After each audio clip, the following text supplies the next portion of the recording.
आता आपल्या आवडत्या मालिकेचे संपूर्ण भाग मालिका प्रसारित झाल्यानंतर लगेचच पाहू शकता फक्त सन नेक्स्ट वर. भारतातील प्रेक्षकांसाठी मोफत सेवा. आई ऐक माझं, मी व्यवस्थित ऐक माझं, मला जाऊ दे. बाई तू आधी आई तिकडे बसवा तिला एकदा, जरा बसवा, शांत, जरा बरं वाटू दे तिला. हळू बस. ऐक लय आठवते का ग? हे बघ मी ठीक आहे, मला जाऊ दे, मला काम करायचंय, ऐक माझं. आता सरू तू शांत बस, बघू आधी ती पाकिट बिकिट सगळी नंतर भरू आपण. नरे तुला आता बरं वाटतंय का? सरू काय झालं? गाई ते आम्ही ते पाकिटांमध्ये तिखट भरत होतो आणि अचानक फॅन ऑन झाला आणि सगळा मसाला उडायला लागला सगळीकडे, तिच्या डोळ्यांमध्ये गेलाय. पण आम्ही पाणी वगैरे मारलं डोळ्यांवर आणि पट्टी पण दिली तिला. तिला जरा आता बरं वाटतंय. काय झालं? काय झालं? हा काय झालं? काय नाही माही, आम्ही तुम्ही सांगितलेलं काम करत होत आणि चुकून फॅन ऑन झाला, मसाला उडायला लागला, तिच्या डोळ्यांमध्ये गेलाय मसाला. पण माही तुम्ही काळजी करू नका, आम्ही डोळ्यांवर पाणी मारलंय आणि कापड दिलंय तिला, तर आता बरं वाटतंय तिला. ओ माय गॉड, अगं तिखट गेले डोळ्यात.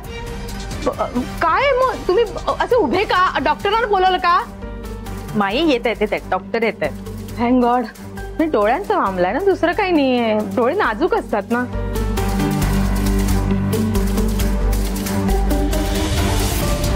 सुंदरी जा बाळा, आराम कर. आता काम करायची गरज नाही, आराम म्हणजे आराम. बघा ना, मी किती समजून सांगते तरी म्हणते कुठेतरी बाहेर कामासाठी जायचं. आता काय करू सांगा बरं. आता कसलं काम? नो नो नो, काम नाही, आता आराम. पण मला सांग आदित्य, ती तिखट कसं काय उडालं तिच्या डोळ्यात? आई काय सांगू तुला, आम्हालाच कळत नाही. आम्ही आपलं काम करत होतो आणि कुठल्या तरी मूर्ख माणसाने अचानक फॅन ऑन केला आणि सगळा मसाला उडायला लागला. काय? कोण आहे हा?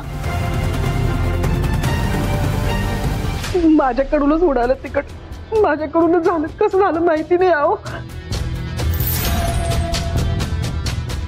आई प्लीज, तुझ्यामुळे नाही झालेलं, तू प्लीज उगीच घाबरू नकोस. माझ्या लेकराच्या डोळ्याचा प्रश्न आहे, त्याची देवाची कशी माती खाल्ली हो मी. आता कृष्णाचा फोन आहे. अगं सुंदरी, कृष्णाचा फोन आहे, थांब उचलतो. नको उचलूस तुम्ही, मी उचलते ते. तू काय परखाय का आपल्याला? आणि त्याला सांगायला नको काय झालं तुझ्या. मी मी मी मी उचलतो फोन, थांब जरा, थांब.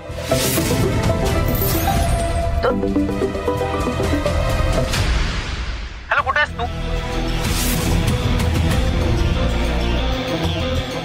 अगं सुंदरी, आली नाहीस तू आज ऑफिस मध्ये? येणार होतीस ना? अगं तुझा सेंड ऑफ नीट झाला नाही, पण तू प्रॉमिस केलं होतंस की सगळ्यांबरोबर चहा प्यायला येते म्हणून. सगळे आठवण काढतात ग तुझी.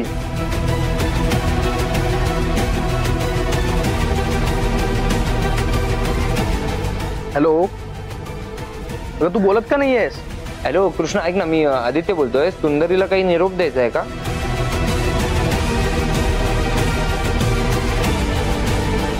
हॅलो. नाही नाही, काय नाही. अरे तिला नंतर फोन करायला सांग. हा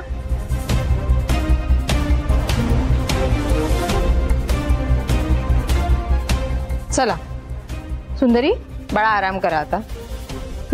जा ताई, ताई घेऊन चला. हा चला हळूहळू चला. बरं मी कामाचं बघते आत. हो ताई. आणि तुमचं काय? चला कामाला लागा. सुंदरीला आराम करायला सांगितलंय मी, तुम्हाला नाही. चला कामाला चला.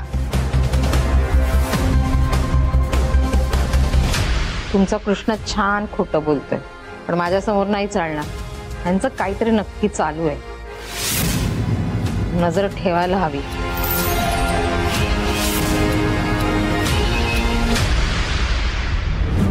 ऐक सरू, आता गार पाण्याची पट्टी ठेवली डोळ्यावर, बरं वाटलं. हे बघ, डोळे मिटून शांत पडून राहा. आणि काही लागलं ना तर मला हाक मार बर का. हे बघ, मी तर बाहेरच बसले, उठू नको हा बाळा, झोप शांत.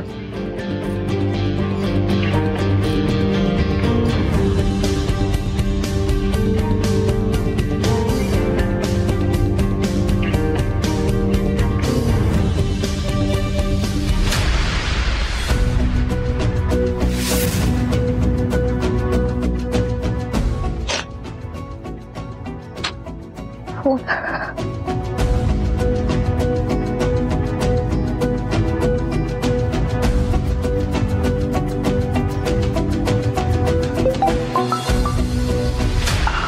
हा बोल आदित्य.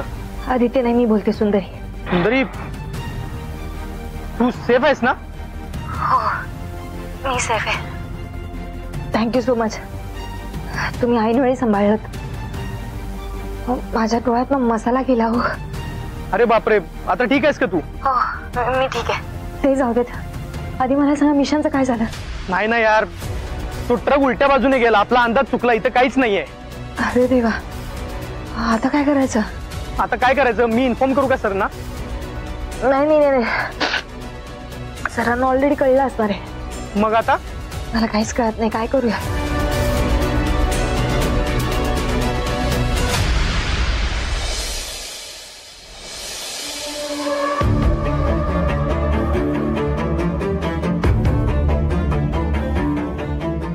आई,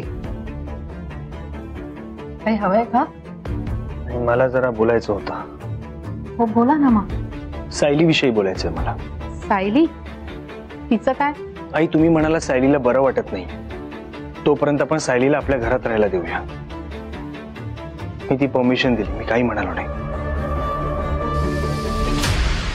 तिची आणि आरोहची जवळीक वाढली, मी काही बोललो नाही. अहो, तुम्ही तिला तुमच्या मुलीची साडी नेसायला दिली, तरीही मी काही बोललो नाही. आरोहला जेव्हा ताप आला होता तर तिने आपली मदत केली. तिला अजून 2 दिवस राहू दे म्हणाला, तेही मी राहायला दिलं, मी काही बोललो नाही.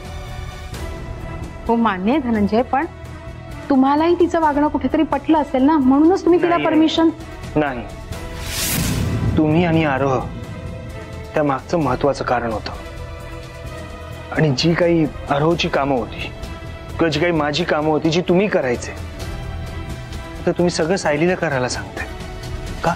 मी असं का करते तुमच्या लक्षात येत नाहीये धनंजय.